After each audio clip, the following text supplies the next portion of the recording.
Hello friends. आज मैं जिस टॉपिक पे आप लोगों से चर्चा करने जा रही हूँ एक मोटिवेशनल स्पीच है, जिसमें मैंने एक ही ऑर्डर में 4 चीज़ों को रखा है। जिसमें सबसे ऊपर यानी टॉप में रखा है मैंने पैसा, मनी को। दूसरे में रखा है मैंने, दूसरे पायदान पे है पावर यानी पहुँच। और तीसरे पे मैंने पहचान को रखा है और अंत में मैंने रखा है प्रेम को। तो आज ये इस ऑर्डर को मैंने क्यों रखा है, इस पे मैं आप लोगों से डिस्कस करने जा रही हूँ। सबसे पहले मैंने पैसा को रखा है, तो आइए सबसे पहले चर्चा करते हैं पैसे की। पैसा, ये वर्ड ही कितना अट्रैक्टिव है ना।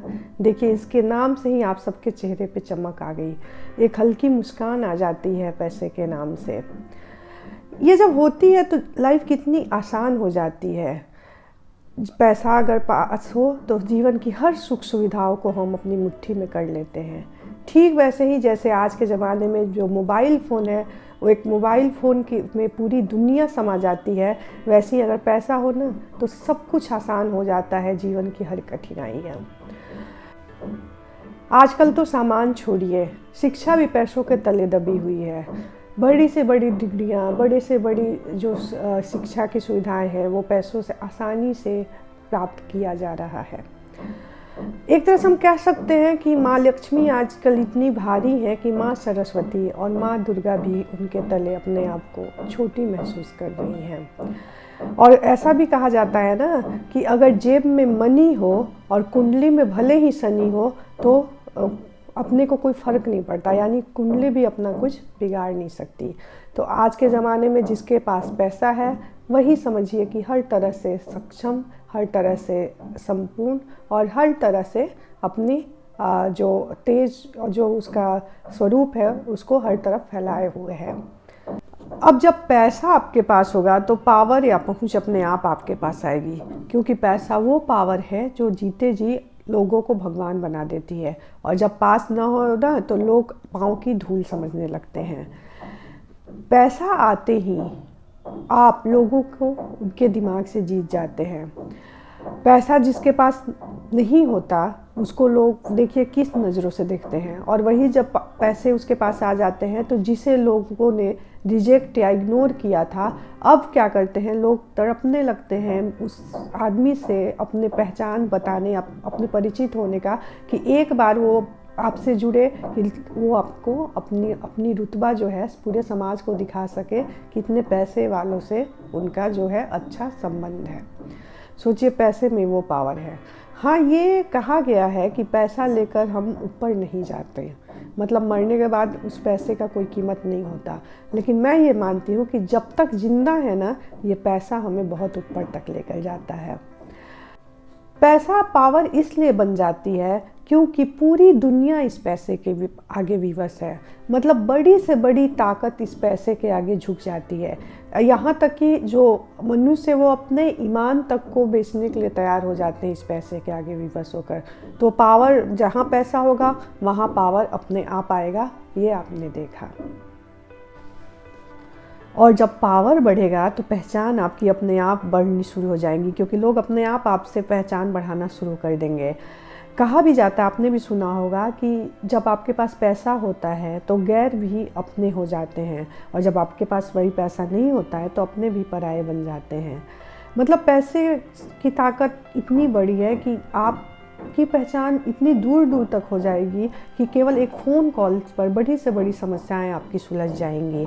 ऐसा क्यों? क्योंकि इसके लिए आपको कुछ करने की ज़रूरत नहीं है। आपके पास पैसा है, आपके पास पावर है, तो लोग आपसे अपने आप जुड़े होने का या आपके पहचान होने का प्रमाण लोगों को देते रहेंगे। ये इसे ही कहते हैं पैसे से पहचान का नाता। अब चौथी पायदान जो है वह है प्रेम।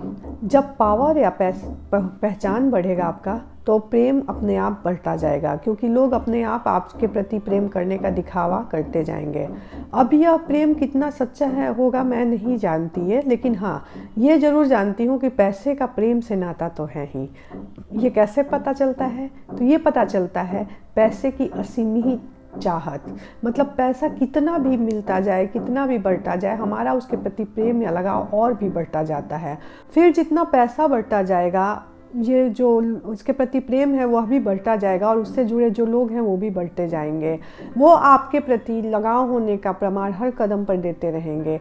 आपकी एक स्माइल से वो कितने अपने आप को कृतज्ञ समझेंगे। तो ये है पैसे से प्रेम का एग्जाम्पल।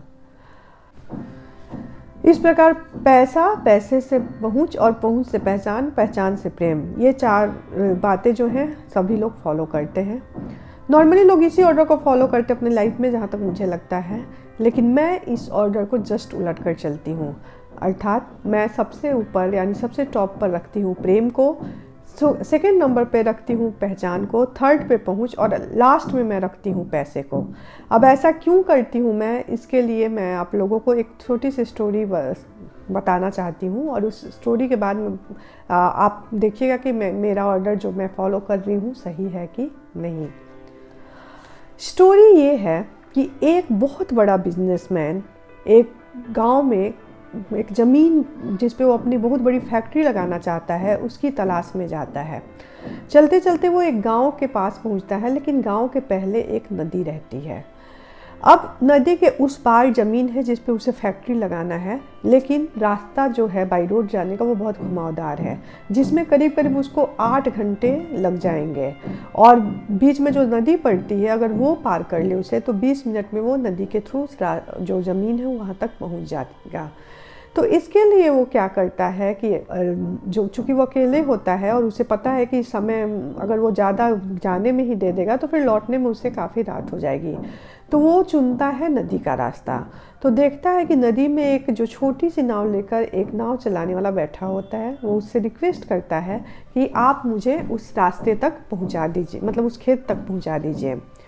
नाव वाला तैयार हो जाता है क्योंकि उसका काम ही था नदी से लोगों को इस पार से उस पार कराना।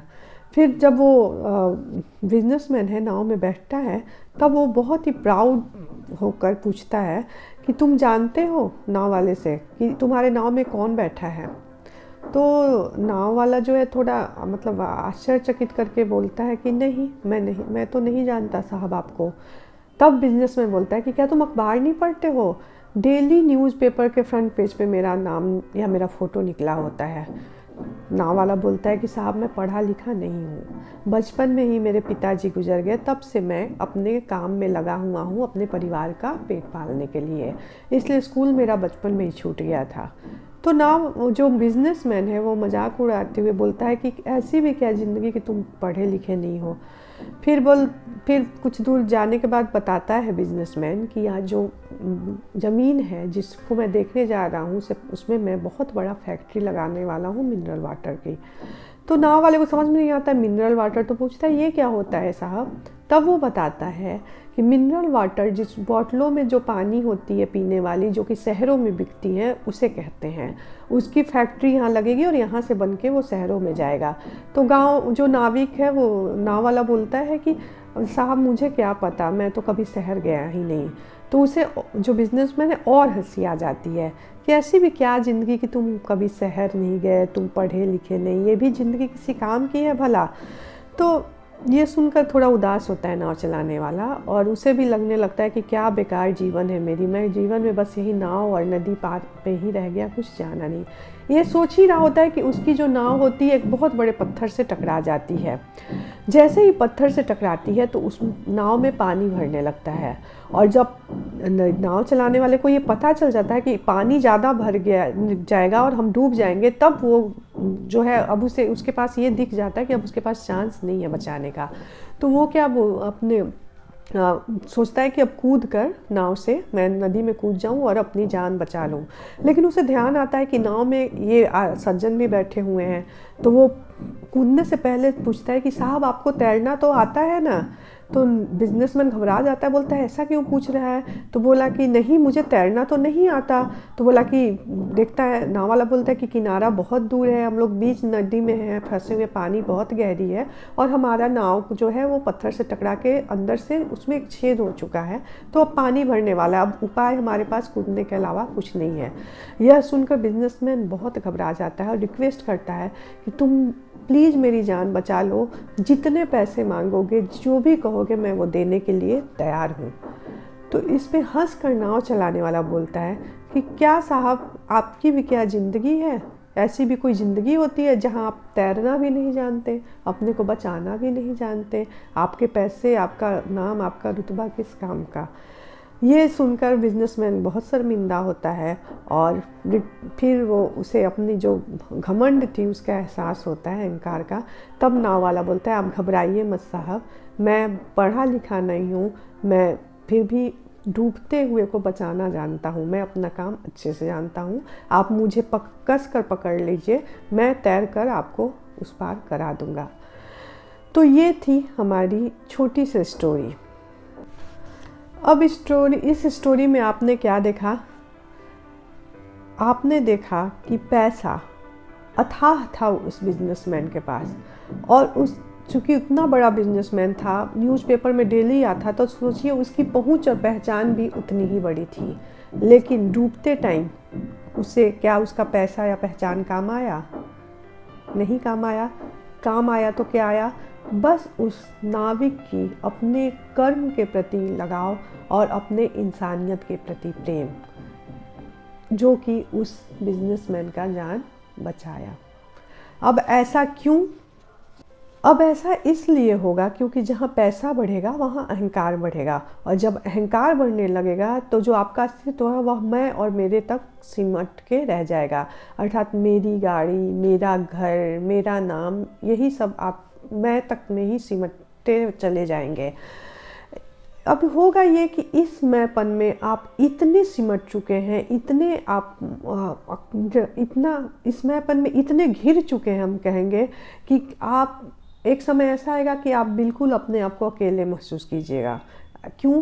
क्योंकि जो लोग आपके साथ जुड़े होने का, आपसे लगाव होने का, आपके पैसे के कारण जो दिखावा कर रहे थे, वो अब आपको अकेले छोड़कर दूर जा चुके हैं। क्यों? क्योंकि वहाँ तो प्रेम था ही नहीं, वहाँ तो बस प्रेमी बनने का, आपसे जुड़े होने का दिखावा किया जा रहा था। तो एक समय ऐसा आ गया है कि पैसे को हम महत्व दे रहे हैं, तो पैसे का अंत जो है वो किस में होगा? सिर्फ अकेलापन में, और कुछ नहीं। अब अगर प्रेम को सबसे ऊपर रखेंगे तो उससे जो पॉजिटिव एनर्जी निकलेगी वह टिकाऊ होगी। लेकिन हाँ, यह प्रोसेस थोड़ा स्लो है।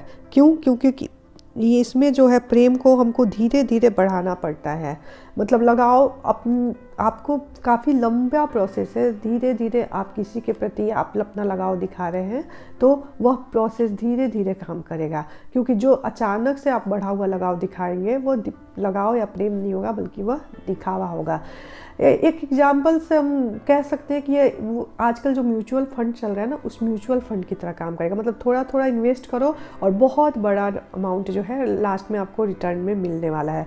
वैसे ही आप सबके प्रति अपने प्रेम को, अपने लगाव को थोड़ा थोड़ा इन्वेस्ट करते जाओ, फिर जो एक लॉन्ग टर्म रिलेशन डेवलप होगा जिसमें आपकी आंखों में, मतलब आपके जुबां पे कष्ट होगा और आंसू दूसरे की आंखों में दिखाई देगी, वो एक रिलेशन डेवलप हो जाएगा। अब इस प्रेम का प्रकाश जैसे जैसे फैलेगा, लोग वैसे वैसे आपकी तरफ खींचते चले आएंगे, और एक अनजान से भी आपकी पहचान इतनी पक्की हो जाएगी जितनी आपकी अपने से भी आप नहीं बना मतलब जो पैसे के प्रति प्रेमी हैं उनसे आप नहीं बना पाएंगे। वह पहचान ही आपके पहुंच को बढ़ाता जाएगा। आपके प्रेम पूर्वक व्यवहार की चर्चा जो होती है वो अपने आप काम करती है। मतलब कि आपसे प्रभावित होकर जो लोग आपसे जुड़े हुए हैं वो दूसरे से आपकी चर्चा करेंगे, दूसरा तीसरे से, तीसरा चौथे से, और ऐसे एक लंबी चेन बनती जाएगी आपकी पहुंच की। और ये वैसे ही वर्क करेगा जैसे ईश्वर को क्या है, हम कभी देख नहीं पाते हैं, लेकिन ईश्वर हर पल हमारी सहायता करते रहते हैं, हमारे साथ खड़े होते हैं। ठीक वैसे ही जिन लोगों से शायद आप कभी मिले भी ना हो या एक दो बार मिले, वो भी आपके नाम से प्रभावित होकर, आपके व्यवहार के बारे में सुनकर आप अपना हाथ सदा आपके लिए हेल्प के बढ़ाने के लिए तैयार रहते हैं। अब जो है ये रिश्ता मजबूत इसलिए होता है क्योंकि यह किसी व्यवहार, मतलब लालच या किसी मकसद से नहीं किया गया है, बल्कि यह प्रेम पूर्ण व्यवहार से बनाया गया रिश्ता है। तो जब आपके चेहरे की उदासी देखकर दूसरे की आंखों में आंसू आ जाए तो आप समझ लो, किसी अनजान की आंखों में भी आंसू आ जाए तो आप समझ लो कि आपने तीसरे पायदान को प्राप्त कर लिया, मतलब पहुंच को आपने प्राप्त कर लिया। पहचान तो ऐसे भी आपकी बढ़ गई थी, और पहचान बढ़ने से पहुंच भी अपने आप उसका क्षेत्र बढ़ता चला जाएगा। जब ऐसा पावर आप अचीव कर लेंगे तो आप मुसीबत के टाइम में एक हेल्प मांगेंगे, लेकिन बिन मांगे हजारों हेल्प आपके सामने खड़ा हो जाएगा। तब आप समझ लेना कि आपकी चौथी पायदान जो है वो पैसा भी आपके लिए काम कर रही है। मतलब आप सबसे बड़ी संपत्ति आपने पा ली है। उस समय जो लोग आपकी हेल्प करेंगे वो एहसान जताने या नीचा दिखाने वाला नहीं होगा, क्योंकि वह आपके किसी मकसद या लालच से किया गया हेल्प नहीं होगा, बल्कि आपके प्रति प्रेम से या लगाव से किया गया हेल्प होगा। वो आपके व्यवहार से प्रभावित होकर लोग आपको आर्थिक सहायता कर रहे होंगे। तो इस प्रकार चौथी पायदान जो है पैसा, वह भी आपके पास होगा आपके इस प्रेमपूर्ण व्यवहार से। यह प्रेम ही जीवन की सबसे बड़ी संपत्ति है। जीवन की सबसे बड़ी संपत्ति पता है क्या है? पैसा नहीं है, बल्कि आप किसी से मिले और वो नम आँखों से आपसे बोले, जब आप उससे जाने के लिए अलविदा कहें तब वो बोले कि कुछ देर और रुक जाते, सिर्फ एक दिन और ठहर जाते, तुम्हारे आने से मैं अपनी सारी परेशानियां भूल गया, तो मुझे बहुत अच्छा लगता। इसे कहते हैं रियल हैप्पीनेस। और संपत्ति का मेन मोटो क्या होता है? इस हैप्पीनेस को प्राप्त करना। किसी जो पैसे का केवल हम थिंग्स, मटेरियल थिंग्स तक जो सीमित कर चुके हैं, उसे प्राप्त करना नहीं। तो ये थे मेरे 4 ऑर्डर, जिसमें सबसे पहले मैंने प्रेम को महत्व दिया, उसके बाद उसके द्वारा बनाई गई पहचान, पहुंच और पैसे को। तो आप डिसाइड कर लीजिए कि आप किस ऑर्डर को फॉलो करेंगे, मेरे इस 4 ऑर्डर को या जो मैंने शुरू में डिस्कस किया था उस 4 बातों को। मैं तो कहूँगी कि आप इसी ऑर्डर को फॉलो कीजिए, मतलब प्रेम से शुरुआत कीजिए और आप पैसे को उस प्रेम के थ्रू अचीव कीजिए। इस ऑर्डर को फॉलो करते हुए मैं आपको कहूँगी कि आप इन 2 लोगों को अपनी लाइफ में बहुत महत्व दीजिए। किसे? सबसे पहले घर में सबसे बड़े यानी सबसे बुजुर्ग जो हैं उन्हें, जिन्हें लोग अपने घर की पुरानी सीढ़ियाँ समझकर कोने में डाल देते हैं। और दूसरा, जो आपके हेल्पर हैं, जो आपके सबऑर्डिनेट, आपके स्टाफ हैं, जिन्हें लोग पाँव की जूती समझकर कुचलते रहते हैं। इन दोनों को महत्व देंगे, ये हमारे घर के लक्ष्मी, रियल लक्ष्मी होते हैं। इनकी खुशी से ये चारों ऑर्डर बिल्कुल सही जगह पर सही रिजल्ट देंगे, क्योंकि इन लोगों से प्रेम करेंगे तो हमारे अहंकार सबसे पहले नष्ट होंगे, और जहाँ अहंकार रहित पहचान, पावर और पैसा मिलेगा, उसके मूल में प्रेम होगा, जो आपके स्वरूप को सूर्य के तेज की तरह प्रकाशमान करेगा, और ईश्वर की विशेष कृपा होगी, वह एक अलग बड़ा फायदा होगा। तो मेरे इस ऑर्डर को मैं सही तो मानती हूँ, लेकिन आप कितना सही मानते हैं यह कमेंट जरूर कीजिएगा, और मेरे चैनल को सब्सक्राइब कर लीजिएगा और वीडियोस को लाइक कर लीजिएगा। फिर नेक्स्ट वीडियो के साथ मिलती हूँ, तब तक के लिए थैंक यू।